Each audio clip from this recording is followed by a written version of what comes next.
साजो वा, सॉरी शमशेर सिंग वा. तिकडे एक माणूस तुला लपून छपून बघतोय म्हणून सांगते तुला, मागे बघ. शमशेर सिंग कोणाला? मेलो, हार मेलो. आता तर त्यांनी बघितलं, आता तर नोकरी गेली, बेरोजगारी. आदित्य रिलॅक्स, काही होणार नाही.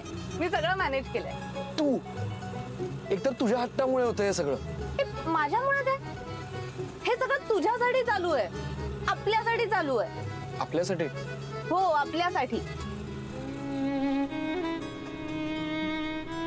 बरं ठीक आहे, सॉरी. खरंच सॉरी. चल कंटिन्यू. अपने पागलपंथी का हवाई जहाज कहाँ पर जाने वाला है? हवाई जहाज नाही, रेलगाडी. म्हणजे आता रिक्षाने स्टेशनला, तिथनं रेल्वेने सीएसटीला आणि तिथनं मग नरीमन पॉइंटला. नरीमन पॉइंट? येस. सही नाही. आदित्य चल रे. बघ तुला कोणीही पाहणार नाही आणि पाहिलं ना तरी ओळखणार नाही. सो डोंट वरी मिस्टर शहनशाह. ते शहनशाह काय आहे? ती स्टोरी मी तुला जाताना ट्रेन मध्ये सांगेन आरामात. सही आहे बघ, ट्रेन वगैरे. आदित्य अरे तू लोड घेऊ नकोस, उलट रिस्क घे. कारण लाईफ मध्ये मजा करायची असेल ना तर रिस्क घ्यायलाच हवी. ए डार्लिंग, रिस्क तो लेना ही पड़ेगा, जोखमा तो लेना ही पड़ेगा. आजी कितने? नरीमन पॉइंट. आजी कोई गल नहीं है, अब पहुंच जाएंगे नरीमन पॉइंट. आजी चंगा चंगा चांगला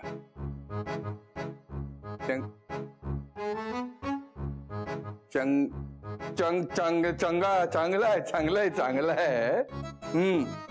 पंगा घेऊ नका, दंगा करू नका, मी येतो. होय, किथे आता पंजाबीतून बोलत होतास ना? मी किथे कुठे तेच विचारतोय, किथे म्हणजे काय? अरे किथे म्हणजे किथे भंडारी हॉल नाही का दादरचा? तिकडचा माझा क्लायंट आहे, त्याला भेटायला मी नरीमन पॉइंटला चाललोय. दादरच्या क्लायंटला भेटायला नरीमन पॉइंटला? नशीब त्याने नरीमन पॉइंटला बोलवलं. त्याच्या मनात आलं ना तर तो मला लुधियानाला सुद्धा बोलवेल.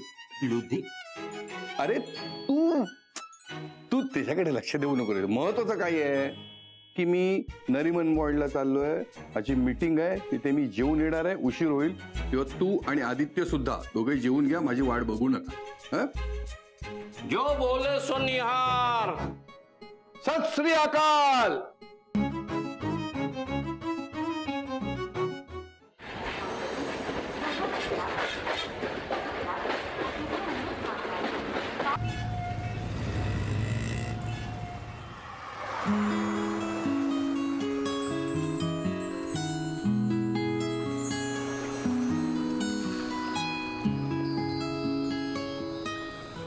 आदित्य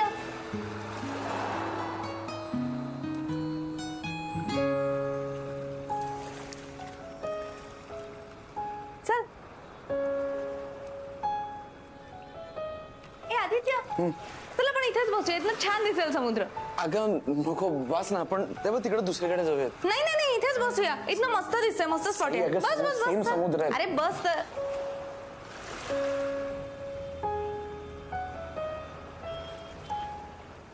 हे का असं पाठमोरा बसणार आहेस? हा अगं आदित्य, तू घाबरतोय? नाही ग, असं बरं वाटतं ना, हवा छान आहे, वारा वगैरे. माझ्या छान हवेमध्ये तुला एवढा घाम का फुटलाय? ते दमट आहे ना हवा, ह्युमिड, समुद्री हवा, ते भूगोलात शिकवतात ना. आदित्य, मी ना तुला खूप नीट ओळखते. काय झालं तुला फोबिया आहे का? तुला भीती वाटते का समुद्राची?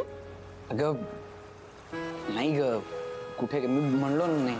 आदित्य रे, चुके म्हणजे यात लपवण्यासारखं किंवा लाजण्यासारखं काहीच नाहीये. मुलांनी रडायचं नाही किंवा मुलांनी कशालाही घाबरायचं नाही, ही सगळी मुलींची कामं आहेत, असं उगाचच लहानपणी शिकवलं जातं आपल्याला. पण तसं काहीही नसतं. अरे माणूस आहोत आपण, प्रत्येकाला वेगवेगळ्या फिलिंग्स आहेत आणि प्रत्येकाला ते फिलिंग्स व्यक्त करण्याचा पूर्ण अधिकार आहे. आदित्य, मनापासून अगदी खरं खरं सांग. मी अजिबात तुला जज करणार नाही आणि हसणार तर मुळीच नाही. ठीक आहे, मला खूप भीती वाटते असं खोल पाण्याची, एस्पेशली समुद्राची. काय ना, लहानपणी अगं मामा एकदा मला दापोलीला घेऊन गेले होते. तर दापोलीला किंवा जनरलच कोकणात गेलं आणि समुद्र न पाहता परत आलं असं अलाउडच नसताना, म्हणून एक दिवस ते मला सगळे समुद्र बघायला घेऊन गेले. मी जाम एक्साइट झालो होतो ग.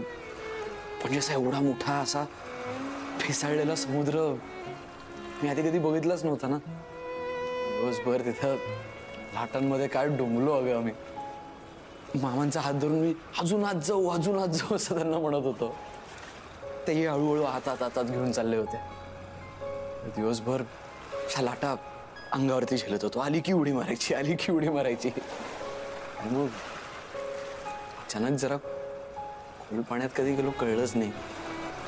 आणि तेवढ्यात अशी खूप मोठी लाट येताना दिसली ग. माझ्यापेक्षा 10 फूट उंच आणि तसपट ताकद. अशी आली आणि अंगावरती कोसळली.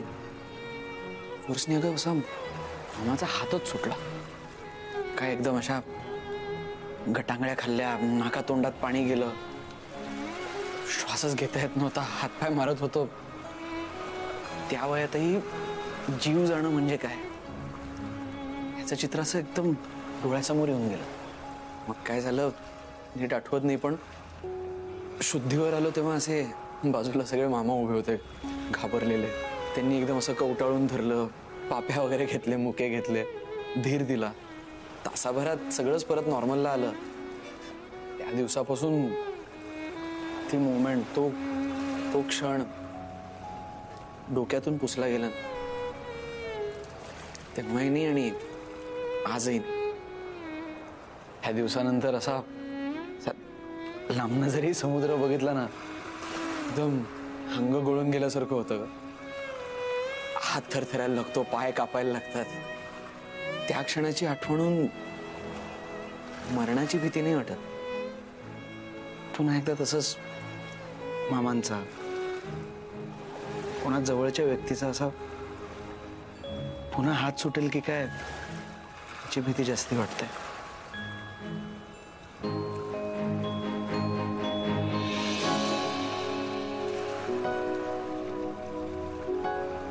घाबरू नको, कारण मी तुझा हात सोडणार नाही, कधीच नाही.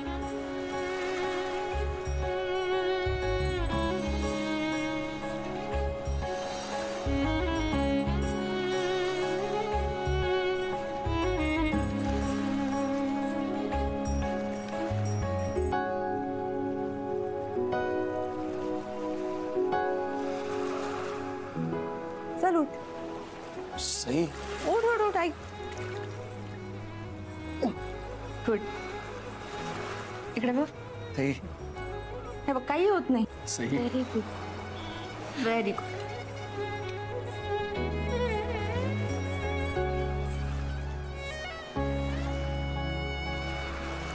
हा चल बस. नाही थांब. डोळे बंद कर. आता डीप ब्रीथ कर. Breathe in, breathe out. सगळी हवा पोटात भरून घे.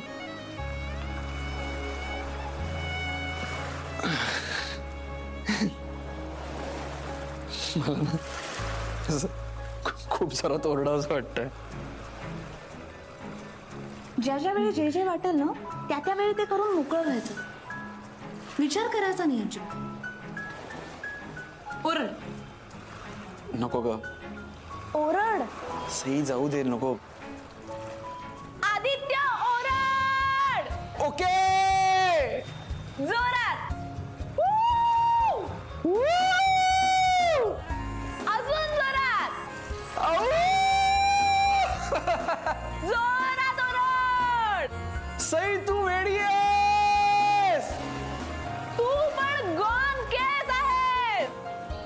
Thank you for the compliment. You are most welcome. आता काय करायचं? आता पोलीस स्टेशनला चालायचं.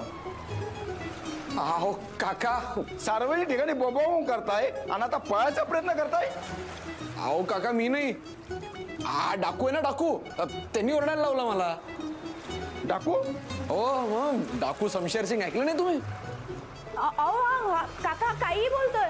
मुंबईत डाकू असतात का? अहो डाकू फक्त नाव लावते, यापेक्षा खूप मोठे कांड केलेत तिने.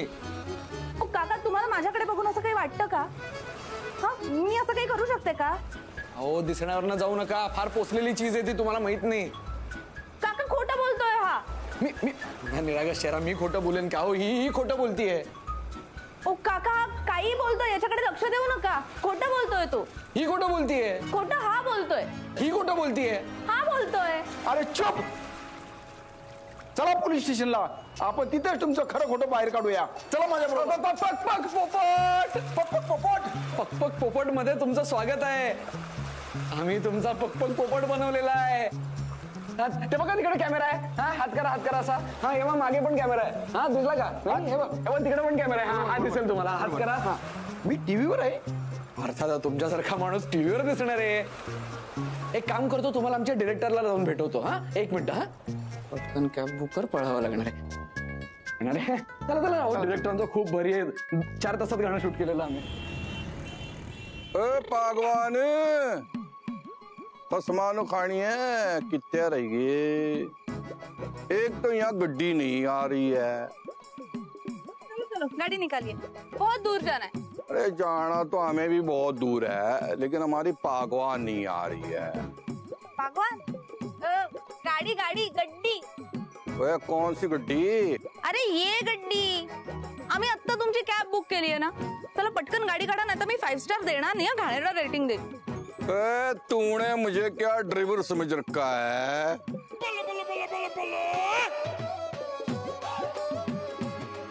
सही सई.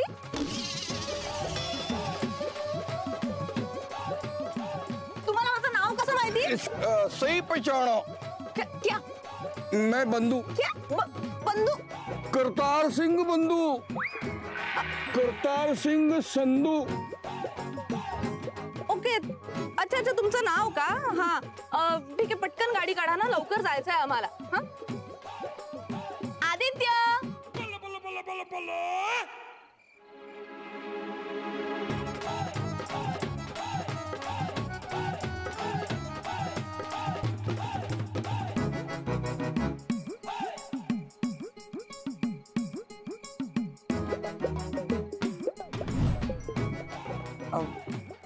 काका तुम्ही अहो कमाल आहे. कॅब बुक कर. कोण होते सरदारजी का? अरे तो आपल्या कॅबचा ड्रायव्हर होता. कुठे पळून गेला काय माहिती. हे हा अर्धे शेंगदाणे घेऊन गेला. सॉरी हा मॅडम, मला जरा यायला उशीर झाला. कुठे जायचंय तुम्हाला? तुम्ही कोण? मी या कॅबचा ड्रायव्हर. एक मिनिट. हे कॅबचे ड्रायव्हर आहेत, मग ते कोण होते? करतार सिंग बंधू. बंधू? नाही करतार सिंग संधू. करतार सिंग संधू. त्यांनी ना पहिल्यांदा त्यांचं नाव काहीतरी चुकीचं सांगितलं, त्यामुळे मी सुद्धा चुकले. पण ना काहीतरी विचित्रच बडबड करत होता तो माणूस. झोलर होता बघ नक्की. ओळखीचं काय वाटत होतं काय माहिती. आज अजून कुठे जाणार आपण? आता एनिवे दिवस संपत आलाय, सो आपण जाऊ शकू अशी एकच जागा आहे. मग माझ्या डोक्यामध्ये एक परफेक्ट जागा आहे. पण माझं ऑलरेडी ठरलंय. मी याच्या ड्रॉप लोकेशन ऍड पण केलंय. अरे पण मग ते चेंज होऊ शकतं ना. चेंज करता येऊ शकतं, पण मी चेंज करणार नाहीये.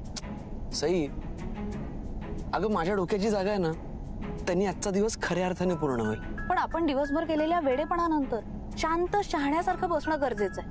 अगं मग तर माझी जागा परफेक्ट आहे. मी ठरवलेली जागा तुला आवडेल. मी ठरवलेली जागा तुला आवडेल.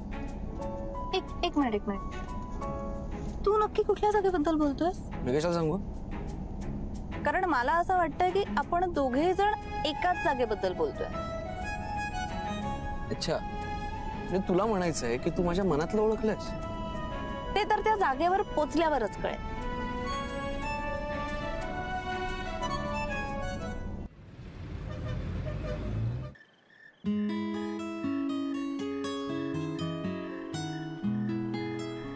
ऐक ना, मी काय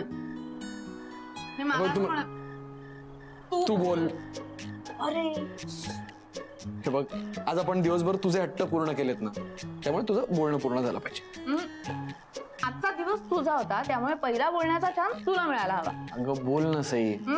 तू बोल. ठीक आहे, मी बोलतो.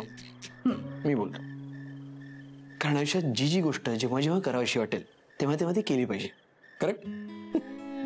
Wow, I am impressed.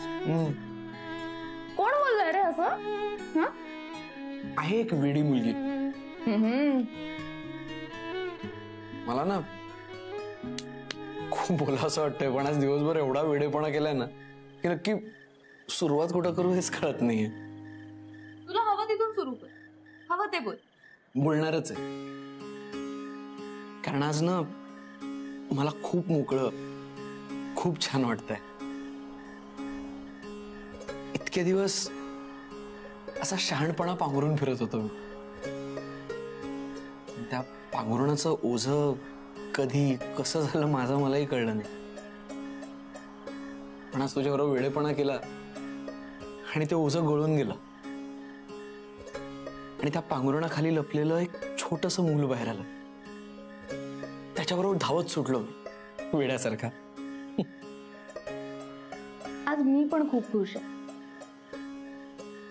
कारण तुला तुझ्या आतमध्ये लपलेलं लहान मूल सापडलं. तुला तुझाच पण वेगळा असा रंग सापडला. तुला तुझ्या शहाणपणा इतकाच खराखुरा आणि हवा हवाचा वेडेपणा सापडला. हा पोरकटपणा, वेडेपणा, हे रंग, हे सगळे तुझेच. मी फक्त उसने घेतलेत टेम्पररी, उधार म्हणून. पण मजा आली की नाही? खूप. आणि ह्याच्या पुढे मी असंच थोडा थोडा वेडेपणा असा उसना घेत राहणार आहे बरं का तुझ्याकडनं. तू एक काम कर, तू माझं खातच लिहून ठेव ना तुझ्या चोपडीमध्ये. ते आपण किराणा मालाच्या दुकानात ठेवतो ना तसं. म्हणजे आयुष्यात जेव्हा केव्हा मला गरज पडेल तेव्हा तेव्हा असा थोडा थोडा वेडेपणा मी उधारीवर घेत राहील. उधार कशाला? हक्काने घे. कारण तू जसा माझ्याकडून वेडेपणा घेतोयस ना, तसाच मी तुझ्याकडून थोडा शहाणपणा घेत राहणार. कारण तुझ्याकडे जो शहाणपणा आहे तो माझ्यात अजिबात नाहीये. बरोबर आहे, नाहीच आहे. नाही, तुझ्यात जो वेडेपणा आहे तो माझ्यात नाहीये.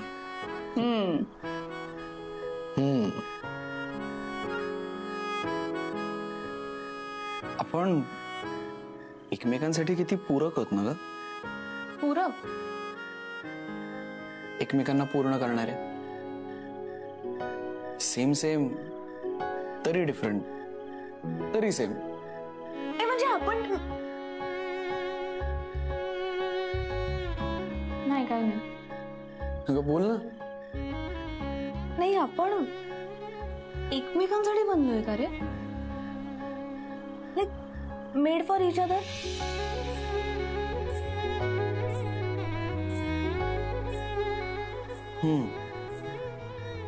नाही, आहोतच बहुतेक आपण मेड फॉर इच अदर. पण as friends made for each other. हो, बरोबर आहे. आपण फ्रेंडशिप वाली हिट जोडी आहोत. शमशेर सिंग आणि लाज्जू.